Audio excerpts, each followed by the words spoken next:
history being made last night in Los Angeles. Performance of the night, Chris Paul and the Suns. One win away from his first ever trip to the NBA Finals. Paul George has other ideas. We're in the third quarter. We got Devin Booker exploding to the hole. The Suns shot 56% from the floor in this game. Booker had 22. Now we're in the third. Clippers down by 13, but not giving up. Marcus Morris Sr., yes, he had 26. They cut it to 10. A minute later, same score. Ball movement. Nicholas Batum in the corner for the triple. Clippers cut it to 7. Suns need a timeout. I don't know what Steve Ballmer is doing there. Meanwhile, less than 13 seconds to go in the third. Chris Paul would not be rattled. He scored or assisted on 16 of the Suns' 31 in the third. And then the fourth quarter was a coronation. Under 10 to go. Suns up 18. Chris Paul, yes, he was 16 of 24 on the night. More Chris Paul stepping back. He was 7 of 8 from three-point range. The Suns can feel it. 2 minutes later, Suns up 115-92. Paul with a dagger. 41 points for Chris Paul on the night. And then look in the end. Look at the cheap shot from Pat Beverly right there. Bush League sore loser nonsense. He was thrown out and justifiably so, but nothing was going to take this night away from Chris Paul. Look at the embrace with the coach Monty Williams. Paul scores 31 in the second half. Finishes with 41 and 8 assists. He's on his way to the finals for the first time. Chris Paul is in the NBA Finals. What do you think when you hear that sentence? Man, it sounds damn good.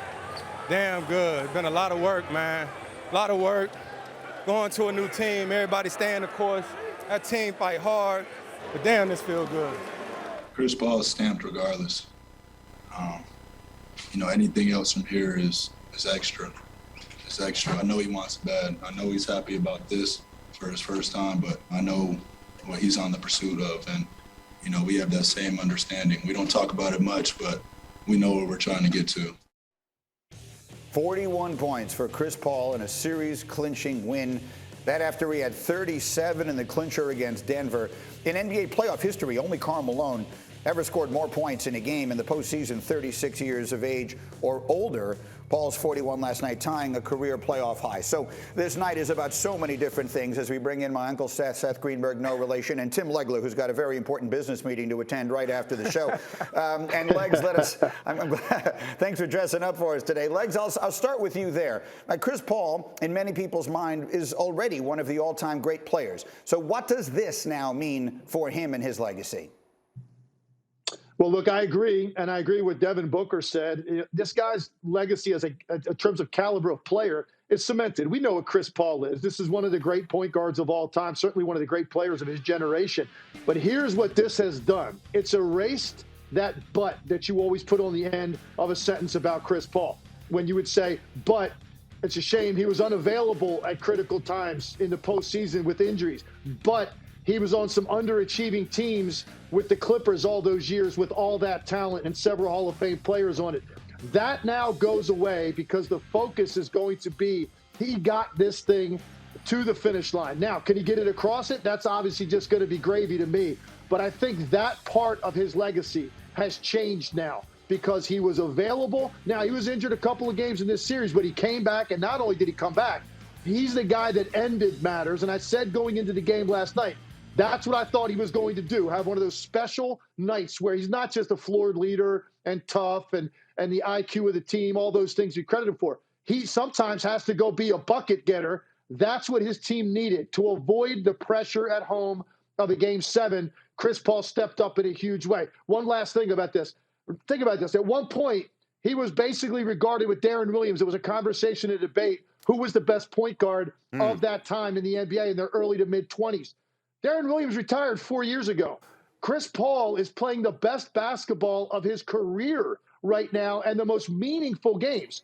He is playing his best. So that says a lot about what this guy has done, his longevity, his being able to stick with it this long, and now that butt can go away.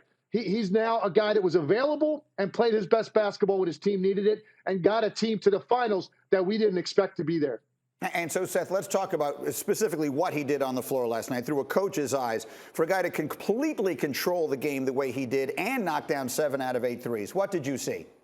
Well, first of all, Chris Paul is not a good leader. He's a great leader, and you saw it right there. You saw this basketball team. You talk about all the teams that he's played on in his career.